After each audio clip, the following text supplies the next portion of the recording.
지난 6월 17일 부산 지역의 한 대학의 1학년생이 캠퍼스에서 횡단보도를 건너다 교내 공사 작업에 투입된 지게차에 치여 숨지는 사고가 발생했습니다. 이 대학에서는 지난해에도 횡단보도를 건너던 학생 한 명이 달리던 순환버스에 부딪혀 경상을 입고 병원으로 옮겨지기도 했습니다.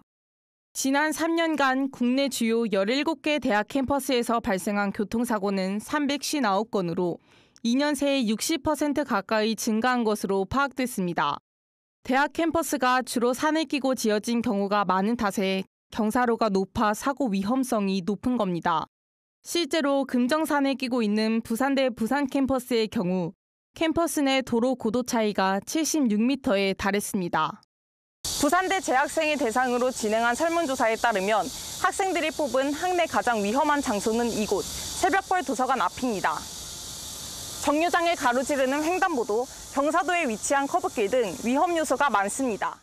부산시에 위치한 21곳 대학 중에 10여 곳이 산지에 위치해 사고 위험을 안고 있는 것으로 파악됩니다.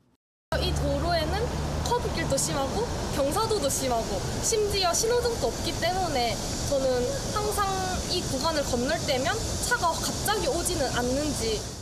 여기에 캠퍼스를 이용하는 학생들이 도보보다 택시와 전동 킥보드 등을 자주 이용하고 팬데믹 이후 배달 오토바이 통행까지 급증한 것도 사고 위험성을 높입니다.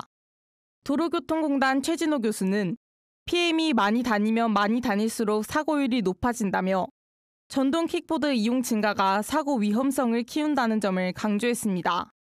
잇따른 사망사고로 캠퍼스가 안전사각지대에 내몰렸다는 목소리가 커지는 가운데 지난 8월 17일부터 캠퍼스 내 안전기준이 강화된 교통안전법 개정안이 시행됐습니다.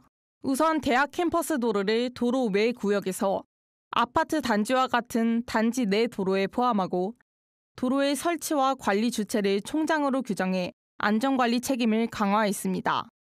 하지만 캠퍼스가 일반 도로로 분류되지 않으면서 한계가 크다는 지적도 여전합니다.